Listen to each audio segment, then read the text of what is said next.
ದೋಸ್ತಗನ್ನ ಅಕೋರೆ ಕೇಳ್ರಕ ಏನಂದ ನಮ್ ದೋಸ್ತ ನನ್ ಮದುವೆ ಆಯ್ತು ಅಂದ. ನಮ್ ದೋಸ್ತ ಅಂದ ಹ್ಞೂ ಆಯ್ತಲ್ಲ ಮದ್ವೆ ನನಗ್ ಪುನಃ ಅನ್ನೋ. ಹಾ ಮದ್ವೆ ಆಯ್ತು, ಒಂದು ಹುಡುಗಿ ಸಂಕಟ ಆಯ್ತು ಮದ್ವೆ ಅಂದ. ನಾ ಇದು ಹೇಳೋ ಅವಶ್ಯಕತೆ ಇರ್ತೇನ್ರಿ? ಇದು ಆಭಾಸ, ಇದು ಮಾತಿನ ಆಭಾಸ. ನಂದೊಂದು ಮದ್ವೆ ಹುಡುಗಿ ಸಂಕಟ ಆಯ್ತು ಅಂದೆ ನಾನು. ಅವನಿಗೆ ಬಹಳ ಆಶ್ಚರ್ಯ ಆಯ್ತು. ಹುಚ್ಚಿದ್ದೇನೆ ಹುಚ್ಚಿದ್ದೆ ಮದಿ ಹುಡುಗಿ ಸಂಕಟ ಆಯ್ತು ಅಂತ ಹೇಳ್ತಲ್ಲ ಬಾಗಲ್ಲ. ಮತ್ತೆ ಎಲ್ಲರ ಮದಿ ಹುಡುಗಿ ಸಂಕಟ ಆಯ್ತು ಅಂದ್ರು ಅವ ನನಗಂದ್ರಿ ರಿಟರ್ನ್ ಹುಚ್ಚಿದ್ದೇನ ಎಲ್ಲರ ಮದಿ ಹುಡುಗಿ ಸಂಕಟ ಆಯ್ತು ಅಂದ್ರು ಅಂದ್ರೆ ತಿರುಗಿಸ್ ನಾವನೇ ಏನನ್ಬೇಕು ಹಂಗಾಯ್ತು ತಮ್ಮ ನಮ್ ತಂಗಿ ಮದಿ ಹುಡುಗನ ಸಂಕಟ ಆಗ್ಯದ ಅಂದ್ರ ಅವನಿಗೆ. ಹೌದಿಲ್ರಿ? ಇದು ತಾತ್ಪರ್ಯ. ಒಂದ್ ಚಪ್ಪಾಳೆ ತಡಬೇಕು ನೀವೆಲ್ಲ.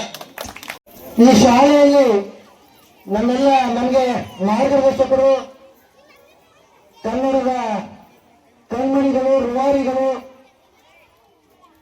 ಮೂಢನಂಬಿಕೆಯನ್ನ ಹೋಗಲಾಡಿಸಿ ವೈಜ್ಞಾನಿಕ ಚಿಂತನೆಯನ್ನ ಮೂಡಿಸುವಂತೆ ಪ್ರೇರೇಪಿಸತಕ್ಕಂತಹ ಹುಟ್ಟು ಹೋರಾಟಗಾರರು ಆಗಿರ್ತಕ್ಕಂತಹ ನಮ್ಮೆಲ್ಲರಿಗೆ ಹಿರಿಯರು ಆಗಿರ್ತಕ್ಕಂತಹ ಶ್ರೀಯುತ ಮನೋಹರ್ ಸರ್ ಅವರೇ ಹಾಗೂ ಈ ಶಾಲೆಯಲ್ಲಿ ಎಲ್ಲ ನನ್ನ ವೃತ್ತಿ ಬಾಂಧವರೇ, ಈ ಗ್ರಾಮದ ಎಲ್ಲ ಗ್ರಾಮಸ್ಥರೇ, ಪಾಲಕರೇ, ಪೋಷಕರೇ, ವೃದ್ಧ ಮಕ್ಕಳೇ ಹಾಗೂ ಇಲ್ಲಿಯವರೆಗೆ ನಿಮ್ಮನ್ನೆಲ್ಲ ಹಾಸ್ಯದಲ್ಲಿ ನಗುವಿನಲ್ಲಿ ಒಣಗಿಸಿ ನಿಮ್ಮೆಲ್ಲರಿಗೂ ಒಂದು ನಿಯಮವನ್ನು ತಂದಿದೆ.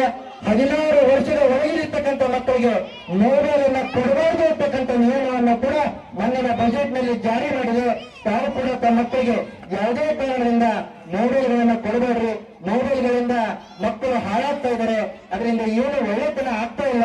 ಮಕ್ಕಳಿಗೆ ಅದನ್ನೇ ಒಂದು ಪುಸ್ತಕವನ್ನು ಕೊಡ್ರಿ. ಒಂದು ನೀವು ತಾಯಂದರಾಗಿ ಕೊಡ್ತಕ್ಕಂಥವ್ರು ಮಹಾಭಾರತದ, ರಾಮಾಯಣದ, ಶಿವಾಜಿ ಮಹಾರಾಜರ, ಡಾಕ್ಟರ್ BR ಅಂಬೇಡ್ಕರ್ ಅವರ ಕಥೆಯನ್ನ ಹೇಳಿ. ಅವಾಗ ಆ ಮಕ್ಕಳಿಗೆ ಏನಾಗ್ತದೆ ಅಂತಂದ್ರೆ ಆ ಮಕ್ಕಳಿಗೆ ಒಂದು ಮೌಲ್ಯ ಬರುತ್ತದೆ, ಆ ಮಕ್ಕಳಿಗೆ ಶಿಸ್ತು ಬೆಳೀತದೆ. ಆ ಮಕ್ಕಳಲ್ಲಿ ಶಿಸ್ತಿರ್ತದೋ ಆ ಮಗು ಒಳ್ಳೆ ರೀತಿಯಿಂದ ವಿದ್ಯಾಭ್ಯಾಸ ಮಾಡಕ ಸಾಧ್ಯ ಆಗ್ತದ.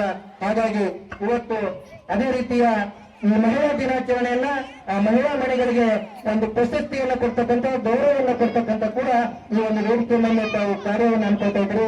ಇವತ್ತು ಮಹಿಳೆಯರು ಅದರಲ್ಲೇ ಅಲ್ಲ, ಅವರು ಕೂಡ ಸಬಲೆ ಅಂತಕ್ಕಂಥದ್ದನ್ನ ತೋರಿಸಿಕೊಟ್ಟಿದ್ದಾರೆ. 12ನೇ ಶತಮಾನದಲ್ಲಿ ಬಸವಣ್ಣರು ಹೇಳಿದರೆ ಇವತ್ತು ಸಮಾಜದಲ್ಲಿ ಪುರುಷರಿಗೆ ಎಷ್ಟು ಸಮಾಜದಲ್ಲಿ ಸ್ಥಾನಮಾನ ಇದೆಯೋ ಅಷ್ಟೇ ಸ್ಥಾನವನ್ನ ಮಹಿಳೆಯರಿಗೂ ಕೂಡ ಕೊಡಬೇಕು ಅಂತಕ್ಕಂಥದ್ದನ್ನ 12ನೇ ಶತಮಾನದಲ್ಲಿ ಹೇಳಿದರೆ. ಇವತ್ತು ನೀವು ಕೂಡ ಒಬ್ಬ ತಂದೆ ತಾಯಿಗೆ ಒಬ್ಬ ಗಂಡು ಮಗು ಹೆಣ್ಣು ಮಗು ಇದ್ದಾಗ ಅಲ್ಲಿ ವ್ಯತ್ಯಾಸವನ್ನ ಮಾಡಬೇಡ್ರಿ. ಇಬ್ಬರಿಗೂ ಒಂದೇ ರೀತಿಯ ಸಮಾನ ರೀತಿಯಲ್ಲಿ ನೋಡ್ರಿ. ಅವರಿಗೂ ಕೂಡ ಒಳ್ಳೆ ರೀತಿಯ ವಿದ್ಯಾಭ್ಯಾಸವನ್ನು ಕೊಡ್ರಿ, ಮಹಿಳೆಯರಿಗೆ ಗೌರವ ಕೊಡ್ರಿ.